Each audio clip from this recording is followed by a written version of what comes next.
Les Français dévorent aujourd'hui 89 kg de viande par an, 2 fois plus que leurs grands-parents et 3 fois plus que leurs arrière-grands-parents. À l'échelle mondiale, ce sont 65 milliards d'animaux qui sont abattus chaque année pour satisfaire nos appétits toujours plus carnés. Si la croissance de la consommation de viande ralentit ou stagne en Europe et aux États-Unis, elle est en plein essor dans les pays en développement, Chine et Inde en tête. Conséquence, la production mondiale de viande a quintuplé entre 1950 et 2000. Elle s'élevait à 309 millions de tonnes en 2013 et pourrait atteindre 465 millions en 2050 dans un monde à plus de 9 milliards d'humains. De toutes les viandes, c'est la volaille qui a connu la plus grosse envolée. La production de poulet, poules et autres dindes a doublé en 10 ans, rattrapant celle de porc, loin devant les bœufs, les veaux, les ovins et les caprins. Alors que la demande s'accroît, l'élevage se fait toujours plus intensif. Pour exemple, le nombre de porcs vendus par une ferme américaine a bondi de 945 à 8400 par an en près de 20 ans. Aux États-Unis toujours, le poids d'un animal à l'abattage est passé de 67 kg dans les années 70 à environ 100 kg aujourd'hui. En France, 83% des 800 millions de poulets sont élevés sans jamais voir la lumière du jour. Et 95% des 25 millions de cochons passent leur vie sur caillebotis en bâtiment. Face à cette production toujours plus effrénée et industrialisée, des voix s'élèvent parmi les citoyens, les ONG et même les organisations internationales afin de diminuer ou supprimer la consommation de viande ou trouver de nouvelles façons de la produire, pour des raisons environnementales mais aussi d'éthique et de bien-être animal.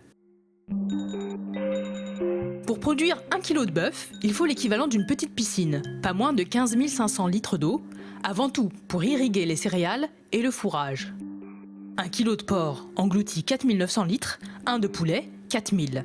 Bien loin devant le blé, les pommes, les tomates ou les carottes. Selon l'Organisation des Nations Unies pour l'alimentation et l'agriculture, l'élevage est responsable de 14,5% des émissions mondiales de gaz à effet de serre, dont 9,7% pour les seuls bovins. C'est légèrement plus que le secteur des transports. Si le bétail contribue faiblement au rejet de dioxyde de carbone, il est par contre responsable de près de la moitié des émissions de méthane et de protoxyde d'azote, deux gaz dont le potentiel de réchauffement est respectivement 25 et 300 fois supérieur à celui du CO2.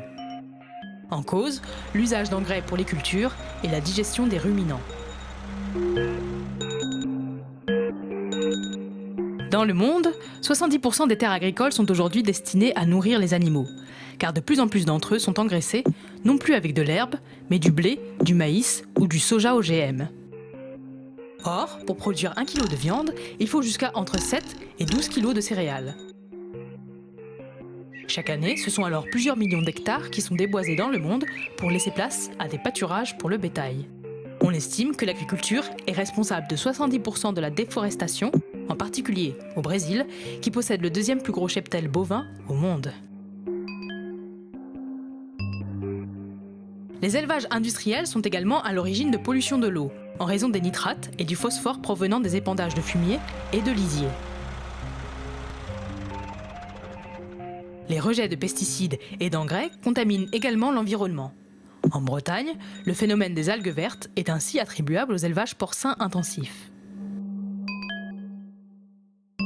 Les animaux sont toujours plus élevés dans des conditions exiguës et cruelles. Ils passent une vie de plus en plus courte, maltraités, surmenés et reçoivent de fortes doses d'antibiotiques et d'hormones de croissance avant d'être abattus. Depuis le début de cette vidéo, 495 000 animaux ont été tués dans le monde pour répondre à notre demande insatiable de viande.